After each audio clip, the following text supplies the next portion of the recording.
అదో ఆసుపత్రి అవుట్ పేషెంట్స్తో రద్దీగా ఉంది. అదే సమయంలో చెకప్ కోసం అక్కడికి వచ్చిన ఓ పెద్దాయన కుర్చీలో కూర్చున్నారు. 2 నిమిషాలు అయ్యిందో లేదో మెలికలు తిరిగిపోతూ అచేతనంగా మారారు. ఇదంతా సీసీటీవీలో చూసిన డాక్టర్ పరుగు పరుగున వచ్చి ఆయన్ను ఇతరుల సాయంతో ఐసీయూలోకి మోసుకెళ్లారు. రోగికి గుండెపోటు వచ్చిందని గుర్తించి సిపిఆర్ చేసి కరెంట్ షాక్ ఇచ్చారు. చివరికి ఆయన ప్రాణాలు కాపాడారు. అంతేకాదు, 3 రోజుల పాటు ఆసుపత్రిలోనే అబ్జర్వేషన్లో ఉంచి బాధితుడు సాధారణ స్థితికి చేరాక ఇంటికి పంపించారు. మచిలీపట్నం ప్రేమ్ హాస్పిటల్లో గత నెల 28న జరిగిన ఘటన ఆలస్యంగా వెలుగులోకి వచ్చింది. తక్షణం స్పందించి వ్యక్తి ప్రాణాలు కాపాడిన డాక్టర్ను, ఆసుపత్రి సిబ్బందిని అందరూ అభినందిస్తున్నారు.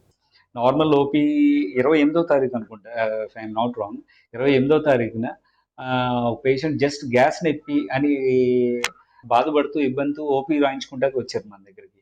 అండ్ ఆల్మోస్ట్ ఆయన వచ్చిన 2 నిమిషాల్లోనే అతని ఇబ్బంది అనేది తీవ్రంగా పెరిగిపోయి సడన్గా హార్ట్ అనేది ఆగిపోవటం మూలంగా ఆయన కొలాప్స్ అయిపోయారు. కూర్చున్న ఓపీ చైర్లోనే కొలాప్స్ అయిపోయారు.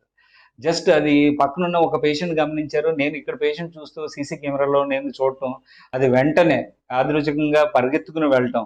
కానీ ఒక గోల్డెన్ పీరియడ్ అని ఉంటుంది. ఒక పేషెంట్ ఎప్పుడైతే ఒక హార్ట్ ఆగిపోతే అది 5 మినిట్స్ లోపు అది మళ్ళీ రివైవ్ చేయకపోతే బ్రెయిన్ డ్యామేజ్ అనేది పర్మనెంట్గా జరుగుతుంటుంది. సో దాని గురించి నాకు బాగా అవగాహన ఉంది కాబట్టి, సో దేని గురించి వెయిట్ చేయకుండా వెంటనే నేను ఆ పేషెంట్ అటెండర్స్ ఆ పేషెంట్ని పట్టుకుని వాళ్ళు అడ్మిట్ అవుతారా లేదా అనేది కూడా ఆలోచించకుండా ముందు మన వంతు ప్రయత్నం మనం చేద్దాం, రిజల్ట్ అనేది దైవాధీనం అనిపించి వెంటనే ఐసీకి తీసుకువెళ్ళటం, ఆ పేషెంట్కి సిపిఆర్ అంటే కార్డియోపల్మనరీ రిససిటేషన్ అని చెప్పి పంపింగ్ అనేది చేసి ఒక 6 టైమ్స్ షాక్ ఇచ్చాము.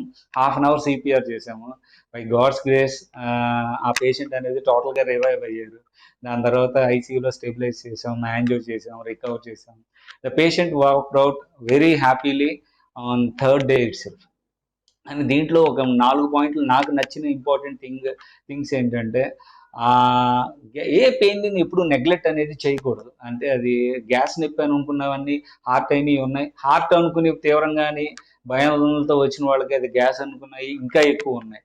So what ever it may be, అంటే ఒక 40 సంవత్సరాలు దాటిన తర్వాత ఒక ఛాతీలో డిస్కంఫర్ట్ ఇబ్బంది వచ్చినప్పుడు అది ఒక స్పెషలిస్ట్ ద్వారా, అట్లీస్ట్ ఒక ఎంబీబీఎస్ డాక్టర్ ద్వారా, ఒక మినిమం ఒక ఈసీజీ ద్వారా ఇది హార్టా కాదా అనేది నిర్ధారించుకుని ముందుకు వెళ్ళటం అనేది కరెక్ట్. కానీ ఇది రొటీన్గా గ్యాస్ అయ్యే ఉంటుంది, ఇది గ్యాస్ నొప్పి అని అనుకుని గ్యాస్ ట్యాబ్లెట్లో గ్యాస్ ఇంజెక్షన్లో తీసుకుంటాం అనేది అంత కరెక్ట్ కాదు.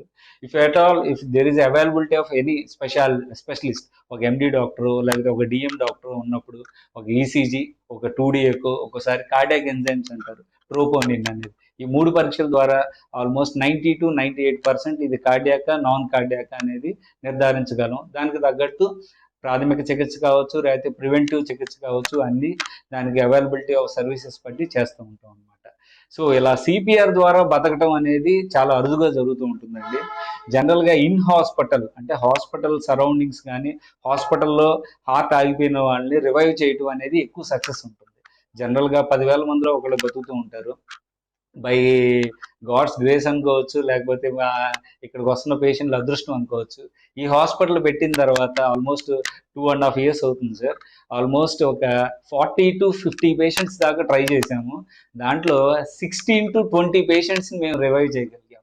ఆల్మోస్ట్ నిజం చెప్పాలంటే మోర్ దాన్ 50% అనేది అది ఈ హాస్పిటల్ ఈ timely availability of service and equipment and staff, దాంతోపాటు డాక్టర్ ఉండబట్టే అది సాధ్యమైంది తప్ప వేరేదైతే ఏమీ కాదు. బికాస్ ఇలాంటి థింగ్స్ మాత్రం you can never by with money. Only timely availability of service అనేది మోస్ట్ ఇంపార్టెంట్ థింగ్.